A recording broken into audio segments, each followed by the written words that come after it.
Mic है।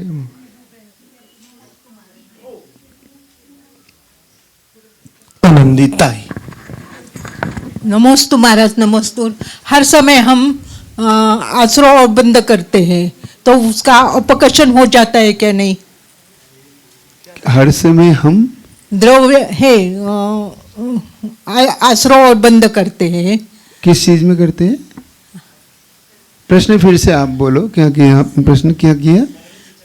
हर समय, हर समय हाँ, द्रव है आश्रय बंद हो जाता है। हाँ तो हम अपकर्षण कर सकते हैं क्या? हाँ कर सकते हैं, वो हमारे ऊपर डिपेंड है। हर समय हमारा जो कर्म का बंद हो रहा है, हम जिन परिणामों से करते हैं उन्हीं परिणामों को जब हम विशुद्धि में बदल लेते हैं तो वही विशुद्धि हमारी अपकर्षण भी कर सकती है और उत्कर्षण भी कर सकती है। जैसे कि राजा श्रेणी का उदाहरण आपके सामने आता है कि जैसे उसने साइक सम्यक दर्शन किया तो अपने परिणामों की विशुद्धि से उसने 33 सागर को घटा के 84 आर्यवर्ष में कन्वर्ट कर लिया। एक ऐसा खादीसार भील का आता है कि उसकी आयु भवनित्रिक की थी लेकिन उसने वैमानिक की आयु में उसको कन्वर्ट कर दिया, तो उपकर्षण कर लिया, राय श्रेणी अपकर्षण कर लिया। तो ऐसा अपन सीख सकते। चंद्रराजेश शाह। मेघा शाह जिज्ञासा लेकर। महाराज जी नमोस्तु नमोस्तु नमोस्तु।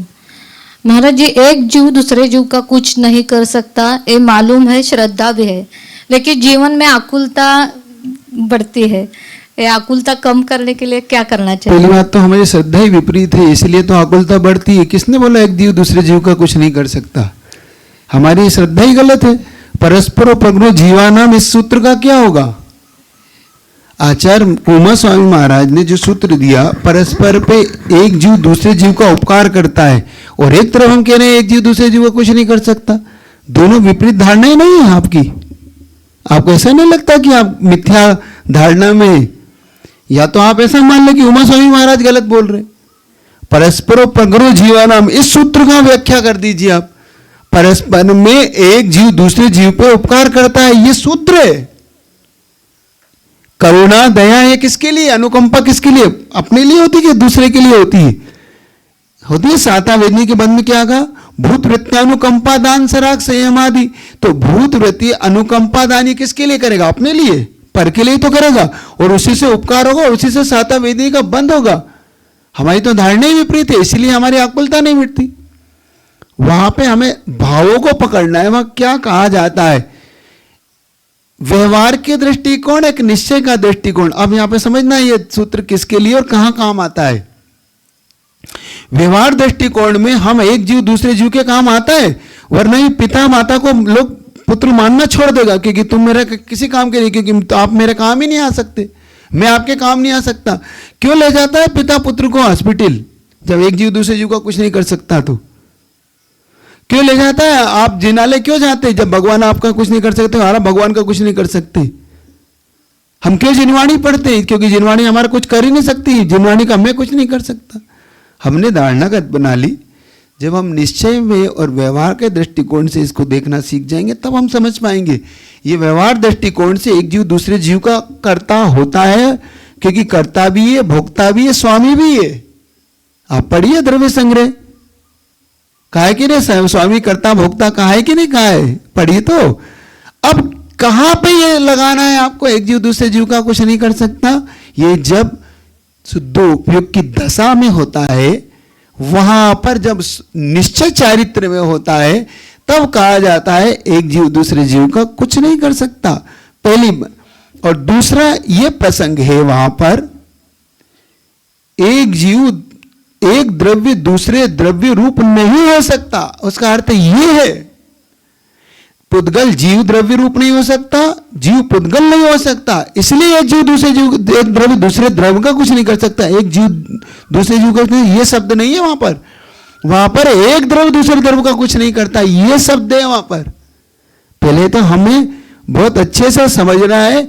हम आगम की व्याख्या को गलत प्रचार प्रसार करेंगे तो हम ही गलत हो जाएंगे। तो पहले तो धारणा बनाइए, गलत को मिटाइए। अब बोलिए करता है कि नहीं करता है? और नहीं कर रहे हो तो गुरु शिष्य का उपकार जो स्वीकार है वो क्या, उसका क्या होगा, और फिर आपके प्रश्न का क्या होगा और मेरे उत्तर का क्या होगा, क्योंकि आप कुछ नहीं कर सकते और मैं आपके लिए कुछ नहीं कर सकता।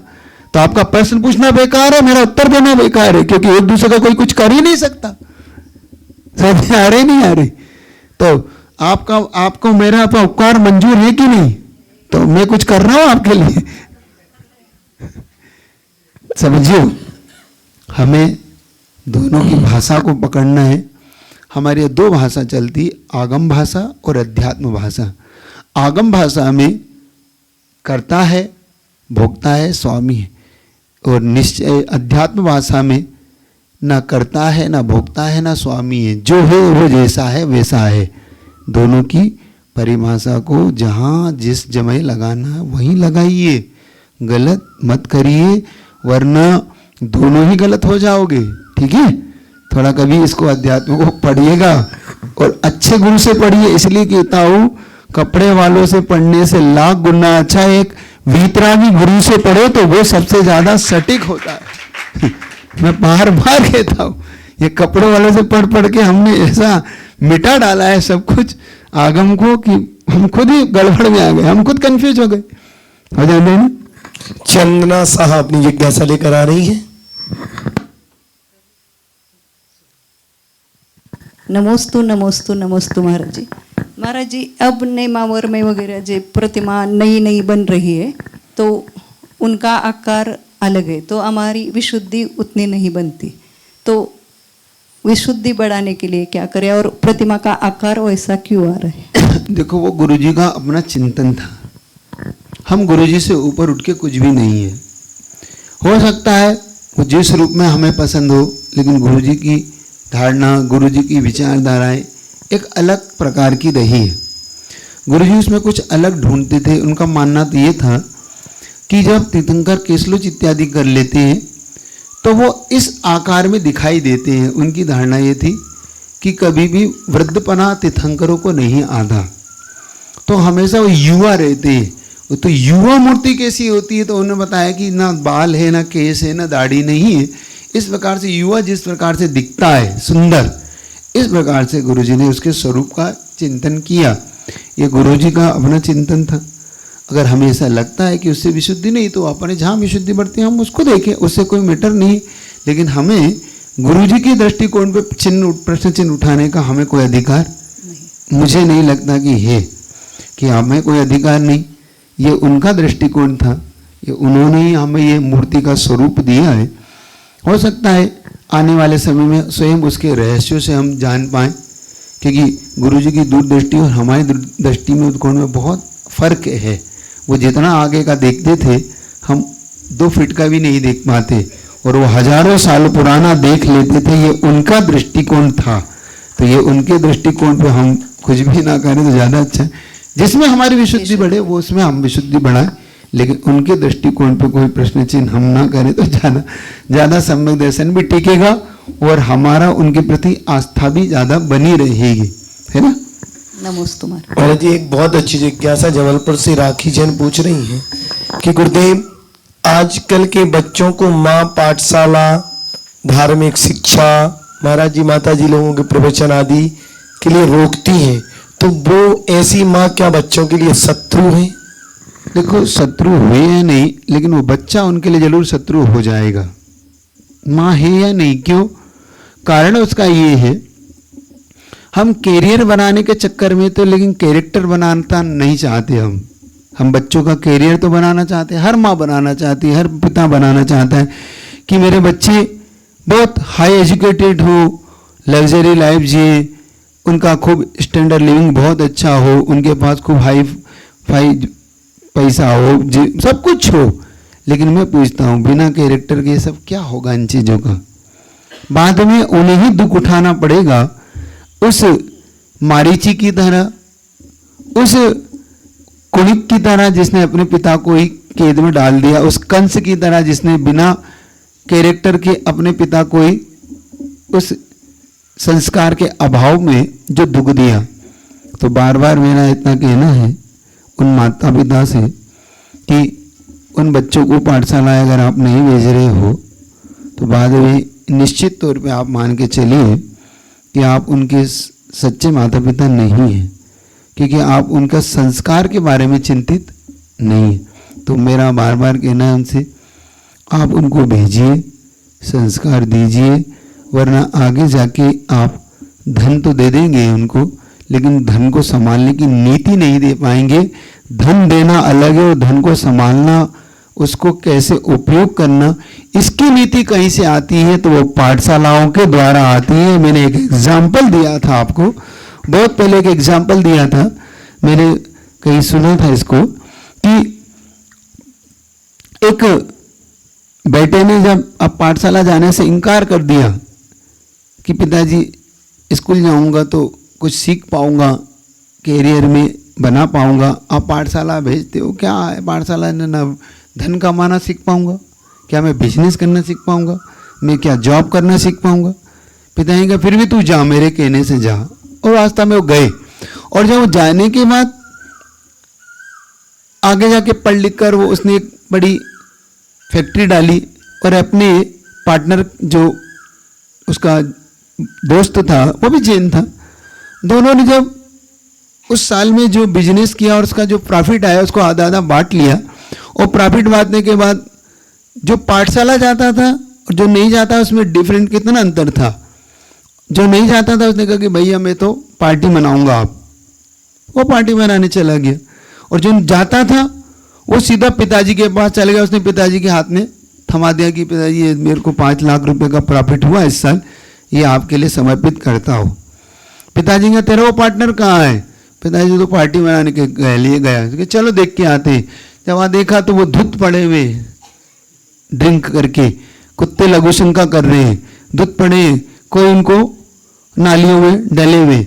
उसने कहा बेटा तू मुझसे पूछता था ना कि पाठशाला जाने का क्या अंतर है, पाठशाला तू गया तो मुझे तूने धन समाया और ये नहीं गया तो ये नालियों में पड़ा, बस यही अंतर है पाठशाला में जाने वाले नहीं जाने वाले। पाठशाला जाने वाला पिता के चरणों में जाता है और नहीं जाने वाला, तो ये बहुत बड़ा अंतर है। इसलिए बाद में दुख ना उठाने पड़े, इसलिए उसे पाठशाला कि भेजो। सीए ऋचा जैन कटनी से अपनी जिज्ञासा गुरुदेव के चरणों में नमोस्तु। गुरुदेव, जैसे मुनाक्का के बीज बहुत फायदा करते हैं, तो माता जी महाराज जी को ये बीज कैसे चलाए जा सकते हैं जिससे सचित्त का दोष भी ना लगे? अगर ऐसे कोई आपको बीज चलाना है तो उन्हें अचित्त बनाइए, अग्नि पक्व कर दीजिए। जैसे हल्का सा उसको, जैसे आप सौंफ वगैरह को आप अग्नि में थोड़ा सा या तवे पे कर देते एक चीज़, फिर भी आपको लगता है कि नहीं वो अग्नि से अपना तत्व खो देगा, तो उसको आप पीस लीजिए, बिल्कुल बारीक बना दीजिए। 3 टुकड़े भी कर देंगे तो अपने आप उसका, क्योंकि उसमें सचित्तपना क्या है, योनिभूत सचित्त है उसमें। वैसे तो अचित्त है अपने आप में, लेकिन जो उसमें उगने की जो क्षमता है, क्योंकि बीज बोया जाएगा तो उगेगा, तो उसको 2 टुकड़े होते हुए उगने की क्षमता अपने आप समाप्त हो जाती है। तो उसको अगर आपको अचित्त बनाना है तो उसकी एक ही प्रोसेस है, या तो अग्नि पक्व या फिर उसको पीस के दिया जाए, जैसे सौंफ पीस के देते हैं। इसीलिए कुछ लोग सीधा डायरेक्ट सौंफ नहीं देना आप लोग, क्योंकि उसमें उगने की क्षमता है, वो मुनि महाराज को नहीं ले सकते, क्योंकि उसमें योनिभूत सचित्त है। ऐसे अजवान है, आप कच्ची अजवान देते हैं ना, या तो उसे पीसिए या उसे फिर भुनिए, भुनना बोलते हैं ना, आप क्या बोलते हैं, हाँ गरम कर, तो ये ऐसे उसको अचित्त बनाए। महाराज जी, प्रियंका गुजरात से गुरुदेव के चरणों में नमोस्तु। गुरुदेव, शारीरिक रूप से हम अनंत वीर्य को कैसे बढ़ाएं? अनुमोदना तो करते ही हैं, पर गृहस्थ में रहकर व्रत लिया है, उपवास ही करना है, एकासन ना करना हो तो निवेदन है, गुरुदेव मार्गदर्शन दीजिए। देखो, अपने यहाँ शक्ति तस्त त्याग, शक्ति तस्त दान, ये दोनों कहाँ है? देखो, बिना उसके शक्ति के खींचातानी करना ये अच्छी बात नहीं होती। आप अपनी शक्ति से ही अपने आप को परखे और उसी हिसाब से आगे बढ़े। अगर नहीं है शक्ति तो किसी की अनुमोदना भी हम करें, यही हमारे लिए आगम आज्ञा है। अब व्रत लिए हैं तो अगर वो पहले लिए थे, अब शक्ति नहीं है, तो उसे फिर किसी तरीके से धीरे धीरे धीरे करके पूरे करने का भाव करिए, छोड़िए फिर भी मत, लेकिन अपनी शक्ति को देख कर करिए। और अनुमोदना करने से भी कुछ चीज़ें होती हैं, तो उसके अनुसार आगे धीरे धीरे बढ़िए। महाराज जी सुजीता जैन सागर से पूछ रही है, गुरुदेव के चरणों में नमोस्तु। गुरुदेव, आजकल जैन युवतियों के विवाह हो रहे लेकिन तलाक भी बहुत ज्यादा हो रहे हैं, इसका क्या कारण है? तलाक होने की क्या उनके मम्मी पापा के द्वारा ज्यादा इंटरफेयर करना उनकी लाइफ में? बात इससे भी गहरी है। अपेक्षाएं बहुत होती हैं। जब अपेक्षाओं का पहाड़ किसी के सिर पे लादा जाता है तो वो निश्चित तौर पे दुख देता है। एक बात समझना होगी हम सबको, हमें ये मानना होगा कि हम जब अपने परिवार को बहुत ज़्यादा या युवक युवती एक दूसरे से बहुत ज़्यादा अपेक्षाओं में हो जाते हैं तो वो अंत में जब अपेक्षाएं पूर्ति नहीं होती है तो वहाँ पर क्लेश होने लगता है, आपस में टकराहट होने लगती है। एक बात। दूसरी बात, इसका मूल कारण उनकी योग्यताओं को उनसे ज़्यादा आपने बढ़ाने के चक्कर में आप संस्कारों का विहीन बना गए। मैंने एक बात कही थी, क्योंकि हमने बालिकाओं को पढ़ा तो खूब दिया, खूब ज़्यादा हाई एजुकेटेड बना दिया, उन्हें सीए बना दिया, उन्होंने हमने उन्हें आईटी में लिया है, उन्हें हमें इंजीनियर बना दिया, डॉक्टर बना दिया, सब कुछ बना दिया। लेकिन क्या हमने गृहस्थी चलाना सिखाया? क्या इस कला को देना सिखाया? नहीं सिखा पाए ना। और उसी का मूल कारण था कि वो गृहस्थी की शिक्षा जब नहीं मिली किसी, तो अंतगत वो आपस में लड़ाई का कारण बन गई। वो कहता मैं कमाती हूँ, तो वो कहती मैं भी कमाती हूँ। भाई मैं भी तो कमाती हूँ, मैं नहीं कमाती क्या? आप मुझ पे इतना। तो पहले क्या होता था, सहन शक्ति बढ़ाई जाती थी कि नहीं सहन करना भी सीखो, होता है ना। आप लोग को सबको पहले इस तरीके से सिखाते थे, भोजन बनाना भी, साथ साथ सहना भी। तो उससे दोनों के बीच की एक तालमेल अच्छा होता था और परिवार एक अब भयभीत नहीं होता व्यक्ति। और जहाँ भीति नहीं वहाँ प्रीति भी नहीं। अपने गुरुदेव कहते थे जहाँ भीति बिना प्रीति नहीं। तो डर ही नहीं बचा तो तलाक तो होना ही है, होना है कि नहीं होना है। और ये आम कर लिया। अब इसके पीछे भी कोई सामाजिक पर्यावरण हमारा बहुत अच्छा नहीं बचा, क्योंकि पहले समाज का दबाव, समाज की पंचायत और समाज के लोगों का जो एक दूसरे को लेके चलने का जो भाव होता था, अब बिल्कुल भी हमारा कुछ भी नहीं बचा। समाज भी अब स्वच्छंद हो गई, ऐसा कह सकता हूँ, तो कोई बड़ी चीज़ नहीं। क्योंकि पहले समाज का एक दबाव होता था। पहले एक समाज के लोग पंचायत में बैठ जाते थे और वहाँ का वरिष्ठ जो कह देता था वो सबे मंजूर करना होता था। लेकिन अब ना बड़ों का ना छोटों का कोई तालमेल नहीं रहता। ये सब कारण है, ये मान के चलना चाहिए। फिर भी एक बात कहता हूँ कि उन्हें अभी भी संस्कारवान बनाओ। गुरु जी की प्रतिभा स्थली इन्हीं के लिए कि वो बच्चे एक अच्छे संस्कारवान बन के वहाँ से निकल सके। वो प्रयास है, एक प्रयास। अब प्रयास में सफलता किसको कितनी मिलती है अलग बात है। फिर भी मैं मानता हूँ कि गुरु जी की इसमें बहुत सारी सफलताएं तो प्राप्त होती हैं ही। अगली जिज्ञासा लेकर मंदार अभी जिज्ञासा लेकर आ रहा है। मंदार भाई बारामती से, मंदार शाह। नमस्ते गुरु भगवान। महाराज जी, आपके प्रवचन में सुना मैंने, या बहुत जगह से सुना कि जो अपन रोज मंदिर जाते हैं तो कहते हैं कि एक उपवास का फल मिलता है। तो मैं 365 दिन जाता हूँ। मैं उसको क्या समझूं? क्यों? तुम तो इससे भी बढ़ के बोला, आपने सुना ही नहीं मैंने क्या बोला था। एक उपवास का फल तो जब कहा था जब तुम घर पे बैठ के सोच रहे थे कि मंदिर जाना है। उसके बाद है जब तुमने द्रव्य तैयार किया तो 2 उपवास का फल, जब नहा लिया तो 4 उपवास का फल, जब घर से चले तो 8 उपवास का फल, जब रास्ते में तो 1000 उपवास का फल, और भगवान के मुख देखते ही अनंत उपवास का फल। तुमने फिर सुना ही नहीं, आधा अधूरा सुना। भगवान के मुख देखने का फल अनंत गुना फल है, ये तो उसका एक फल है। लेकिन हम अनंत गुना पाप का फल के बराबर पाप भी तो करते हैं। हम दिन भर में जो पाप कर रहे हैं वो इतने ज्यादा है कि ये उपवास भी कम पड़ जाते। समझ रहे इस फल को? तुलना को देखो तो हमारी तुलना ही कहाँ है। लेकिन हम इसको समझने का पुरुषार्थ करें। फल का मतलब वहां पर उस तरीके का पुण्य का आश्रय होता है। जैसे एक उपवास का जो पुण्य का आश्रय है, वैसा वहां पर उस आश्रव का कथन इनका कहना है, क्योंकि वहाँ निदत्ति निकाय जैसे कर्मों का भी जब नाश देखा जाता है तब आचार्य परमेष्ठी ने वहाँ पर इस तरीके से उसकी विवक्षा बनाई है। उपमान जिसको हम कहते हैं ना, उपमान समझते, उपमा, जैसे कि हमने कहा इनका मुख चांद से भी ज्यादा सुंदर है, तो वो चांद नहीं हुआ,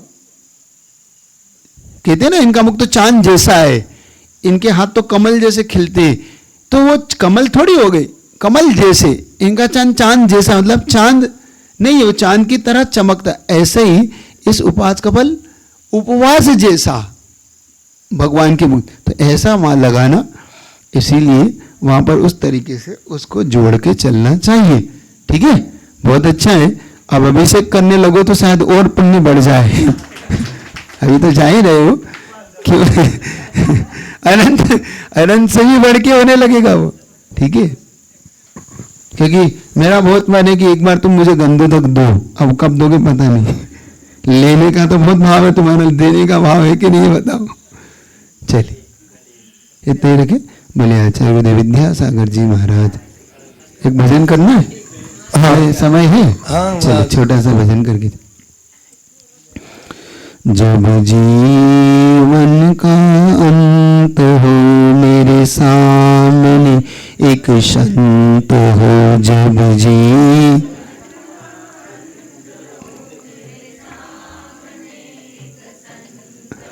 मेरे होठों पर अरिहंत हो, महावीर का वह पंत हो, मेरे होठों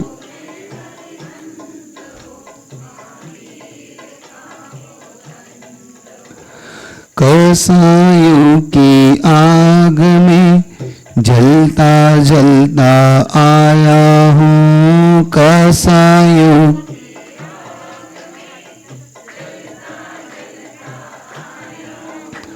वासना की राह पे चलता चलता आया हूँ,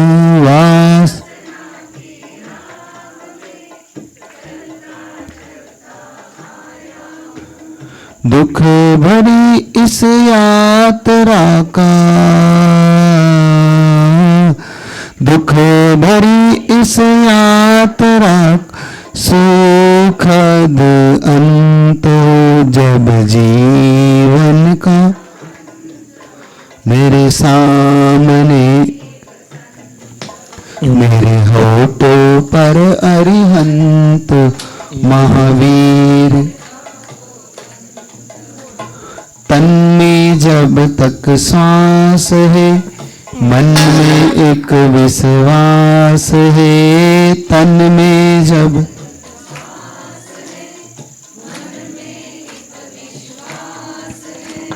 मुक्ति की ही प्यास है, गुरु चरण की आस है, मुक्ति की ही गुरु चरण की आस, तन अचल और मन अमल हो, तन अचल और मन अमल हो, अब ना कोई द्वंद्व हो, जब जीवन का मेरे सामने मेरे होठों पर अरिहंत महावीर का, धर्म में मेरी प्रीत हो, वेदना में जीत हो, धर्म में मेरी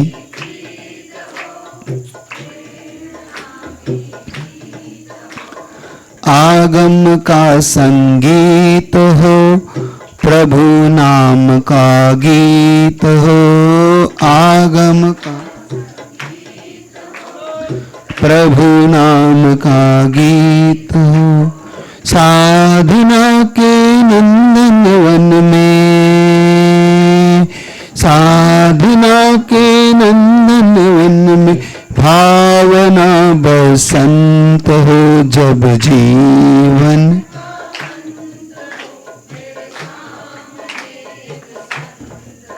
मेरे होठों महावीर। अंत हो भगवान की हर जन्म में बाबा तेरा साथ